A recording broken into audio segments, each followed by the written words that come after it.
Sanhedrin Daf Yomi Sanhedrin, unconscious bias. Ohev, ושונא. Unconscious bias is an idea that has been debated and dealt with, particularly in the United States, in the DEI movement, diversity, equity, and inclusion. To what degree does unconscious bias play a part in racism in the United States, in the way we appoint people, who we hire, and so on? One of the amazing things about learning Gemara is we're able to get very quickly to an idea's essence and depth, because we're riding on the backs of thousands of years of reflection and debate and discussion. The DEI discussion is a couple of decades old. The issue of Ohev, ושונא is 3,000 years, 2,000 years old. So we've got 2,000 years of discussion on the topic. And we're able, through the Gemara, to get right into the essence of it and cut to the very foundations of principles. And we're going to talk about three different types of bias. There's conscious and there's unconscious bias. And then there's the bias of an aware person, a self-aware person, and the bias of a person who isn't so self-aware. And bias doesn't necessarily distort a person's ability to see the facts, we're going to learn. But it does inevitably distort a person's ability to make a judgment. And that difference between seeing facts and making judgments is a difference between an aid and a dayan. The role of an aid is to see and report facts. The role of a dayan is to make a judgment, part of which is subjective. Inevitably, that's part of what we want from a judge, is to make judgments which includes his subjective evaluations of the judge himself. And we'll understand, in understanding a magnificent Yad Ramah, we'll understand this difference between the judge and the witness, and we'll explore the idea also by going down a track of a misleading Rashi. And we'll understand the misleading Rashi as well.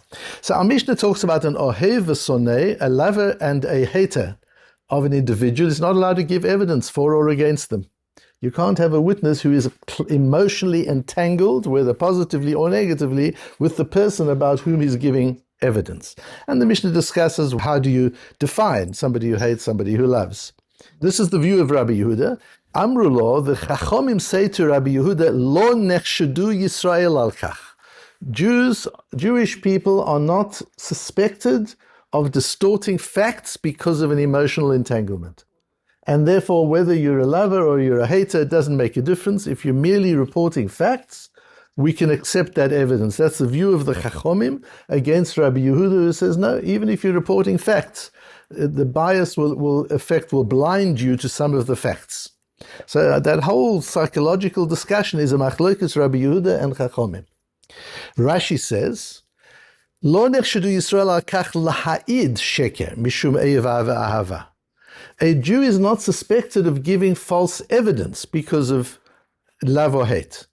V'dafke be'idut pligi, and their whole debate is about evidence. Aval bedin, but when it comes to judgment, moidu rabbonen, deposul lo ladun.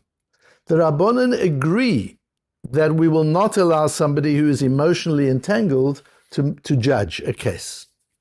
And then Rashi adds, this is where he misleads us. Or maybe not. Because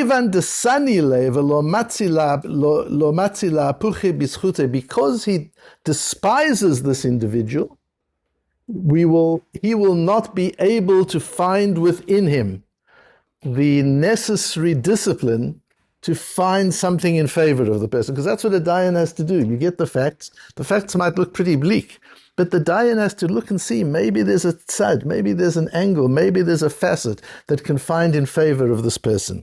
And to do that, you can't do that if you're emotionally entangled in a negative way with that person. And we discussed just last night about a judge making a decision in your profession, making a decision which was deemed to be based on an emotional entanglement. What's interesting about the Rashi? Do you notice anything really interesting about the Rashi? Moidu rabbanon deposul lo ladun, de kivan de sani le lo matzi lapuchi bizchute. Rashi is saying, so if he hates the person, he can't be a dayan. What if he loves the person? What if the litigant is one of his best friends, is his best friend? Rashi doesn't talk about that. Rashi only talks about if he hates him. So is Rashi making that distinction or not? The Yad Ramah, in explaining the difference between a judge and a witness, says because a witness just has to report facts. Aval le'inyan din de lav milta psiktahi, but a judge is not dealing with cut and dried black and white issues. Uvaya lahapuchi ula'ayuniba, and he has to turn it upside down and inside out and think it through. Havadai inami mechavein lohotzi hadin la'amito.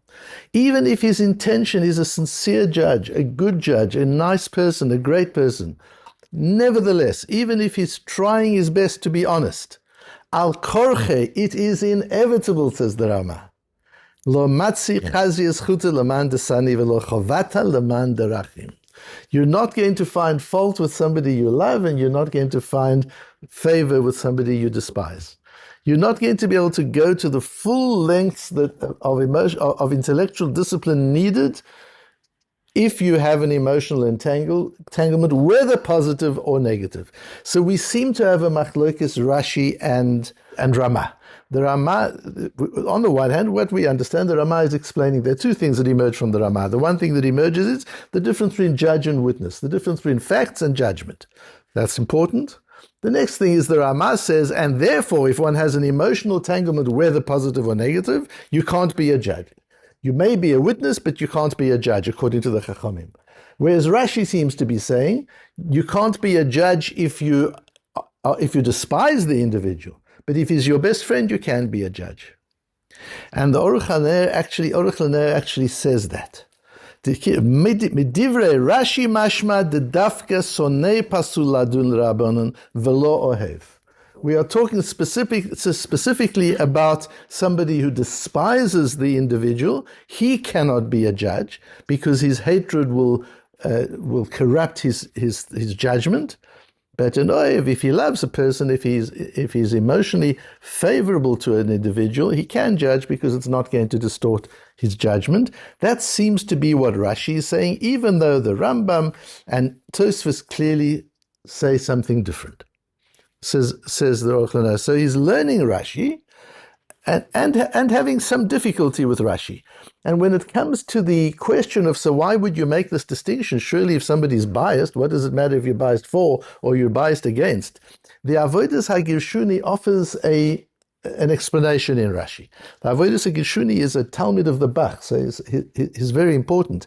And he writes a tshuva, in passing in the tshuva, he makes a distinction, and he says, because if Reuven and Shimon are arguing about $1,000, Reuven says Shimon owes him $1,000.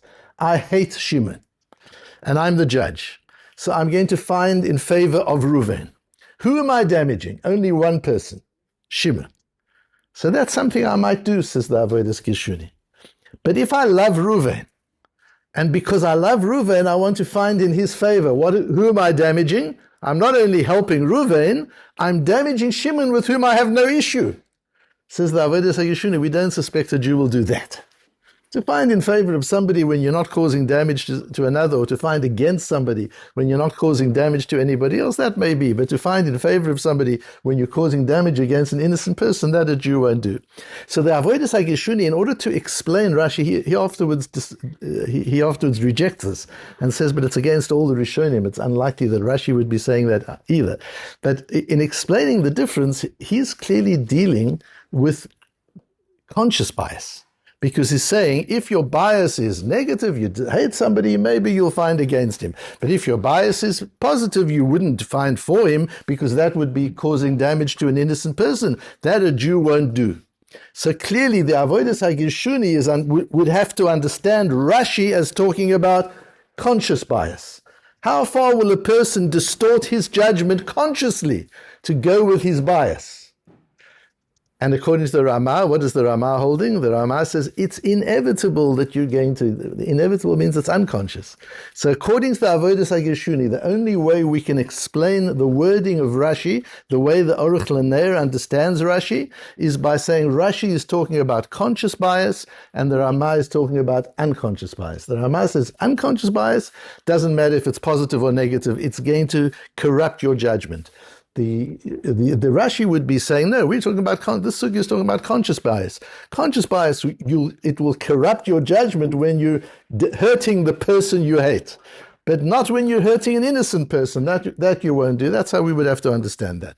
What's really interesting is that there's a Tosfos in Ksubas where Tosfos also goes not like Rashi here, where Tosfos says quite clearly that we're talking about an ohev ושונא. We learned that sugya. We had a Matmonim on that sugya in Ksubas Daf Kufhei. And at the end of that Tosfos, where he talks about ohev ושונא in the same breath, whether you love the person or you hate the person, positive or negative. In other words, Tosfos is clearly going like the Ramah, that we're talking about unconscious bias. At the end of the Tosfos brings mem reish, which means moiri rabbi. The Tosfos in Ksubas, at this point in Ksubas, is probably Rabbi Eliezer Tuch, and Rabbi Eliezer Mituch was a Talmud of the Maharam Rutenberg. So when he says moiri rabbi, he's bringing that in the name of the Maharam Rutenberg. Rabbi Eliezer Mituch is also the grandson of the Or Zarua. Or Zarua was a Talmud of Ri, was one of the early Balei Tosfos. I've mentioned him before to you. I've told you, I think, that my landlord was involved in excavations in Vienna in 1991 that uncovered the shul of the Or Zarua. The first time they actually found in Vienna. It's there, one can see it now. The original shul of the Or Zarua from the 14th century. So the Or Zarua is an early Baal Tosfos, and he's the Rabbi Eliezer Mituch's grandfather, and he's the Rebbe of the Maharam Rutenberg. So this became really interesting to me. So we have Tosfos who's clearly going like the Ramah, not like Tosfos, not like Rashi, and we're getting a track as to where he's getting it from. He's getting it from his Rebbe, the Maharam Rutenberg, who got it from his Rebbe, the Or Zarua. So I track back to the Or Zarua. Is there any Or Zarua on the topic? And look what we find. An Or Zarua in Chelik Daled, that's relevant. Ufirish Rashi v'chein Rabbeinu Yehuda bar Nosson. Rashi and his son-in-law, the Rivan, one of the great Talmudim of Rashi, says the Or Zarua, the Dafke be'edut pligi, this argument is only about edut. Aval bedin module rabbanon de pasul ladun, but he cannot be a judge. He may be a witness if he has a bias, because he'll be conscious of the facts, but he cannot be a judge. The pasul ladun lo. The kivan de sanile lo matzila apupi bischute. Since he despises this person, he won't be able to do the full discipline of finding the facts. Hilka chasonei shelo diberimo be'eva gimel yamim. Therefore, somebody who hates an individual, v'chein shushbino. Shushbino is the term the Mishnah uses for somebody who is connected, who likes him, where there's positive favoring. So the Or Zarua clearly says in the name of Rashi and the Rivan that it applies equally to the a person who likes and a person who dislikes, to positive emotional entanglement and negative emotional entanglement. So clearly the Or Zarua is telling us that Rashi learns like the Ramah. The Sugya is talking about unconscious bias. It's not talking about conscious bias. Unconscious bias we're talking about. Unconscious bias doesn't affect the facts. It doesn't blind a self-aware person to facts. A person is not self-aware, yes, but a Yehudi, a Jew, is supposed to be self-aware all day. He's practicing self-awareness, we hope. And if you're very self-aware, bias is not going to distort facts. You'll know, I'm biased, but I can see the facts. But when it comes to judgment, when it comes to opinions, we've got to also understand it will affect. Bias is meant to affect opinions. That's why it's an opinion and not a fact. That's the difference between an opinion and a fact. An opinion is influenced by bias, and that's okay. I've often said to you, if you want to understand the news, don't read a middle-of-the-road newspaper. A middle-of-the-road newspaper is, I wanted to say parava, but I think it's treif. If it's neither milchik nor fleshik, it's not neither milchik nor fleshik. Usually it's a mixture of milchik and fleshik. And you get a totally mixed up view. Read a left-wing author and read a right-wing author, get the two views and have some degree of clarity. And is the right-wing biased? Of course he is, but you know that. Is the left-wing guy? Of course he's biased. That's what opinions are. Opinions are biased. And you've got to, when you're reading, you've got to clarify, is this journalism about facts or is this journalism about opinions? Opinions are very valuable, but you need to understand where they're coming from. So according to the Or Zarua, there's no machlokes here. The Ramah, Tosfos, the Rambam, Rashi, all hold the sugya is talking about unconscious bias. Unconscious bias does not distort the facts for a self-aware person, but it does distort the judgment even of a self-aware person. The question comes, of course, how can the Aruch LaNer go against the Or Zarua? If you've got an Or Zarua who clearly says what Rashi means, why does the Aruch LaNer, yes, I understand, that's what Rashi seems to be saying. So Aruch LaNer is right. What Rashi seems to be saying, there's a difference between whether you favor the individual or you dislike the individual. But the Or Zarua says quite clearly that that's not what Rashi means. Why does the Aruch LaNer go on that? What's important to know, one has to know a little bit of the history of these things. The Or Zarua is very important in Psak Halacha. It's used in the Beis Yosef, it's used in the Shulchan Aruch, it's used by the Ramah. The Rosh quotes him a lot. But his work was only published in 1891. This particular Chelik Dalet, was only published in 1891. And it wasn't quoted anywhere else. So we've got lots of we knew about the Or Zarua because we had all these quotations, particularly in the Rosh. But we didn't have his Sefer, we didn't have his manuscripts. Only in the late 19th century did we start getting his manuscripts, and the last one was this Chelik. And this was published in 1891. And that's why in these sources I'm putting in dates, when did the Aruch LaNer, Rabbi Yaakov Ettlinger, died? He died in 1871, 20 years before the Or Zarua was published. So Rabbi Yaakov Ettlinger never saw this Or Zarua. And based on the Rashi as we have it, he's giving us pshat in the Rashi. Either Rashi goes against the Rambam, the Rashi goes against Tosfos. Says the Aruch LaNer, what can I do? But that's what Rashi says. Because the Rabbi Yaakov Ettlinger had never seen the Or Zarua. Look how fortunate we are to live in the time that we do, where we have access to these great Rishonim and reliable access to them. So the way it emerges, although the way Rabbi Yaakov Ettlinger understood the pashtus of Rashi, the difference in the sugya was between conscious and unconscious bias. The Ramah and Rashi were then disagreeing with one another. Once we understand Rashi according to Or Zarua, it's quite clear that the whole sugya is talking about unconscious bias. Unconscious bias does not distort the facts of a self-aware person for a self-aware person, but it does distort judgment, even for a self-aware person, and that's the role of judgment. That's what judgment is meant to be. That is the difference between opinions and facts. Look what a beautiful understanding of the whole area of bias just from understanding a sugya clearly. And in fact, I have to be away from tomorrow until the end of next week. It'll be in the hands of our wonderful Rav Ghibli. And for the online people, I'm going to try but not promise to put a couple of shiurim up. But one of the things I'm going to be discussing with the clients I'm working with overseas is the sugya.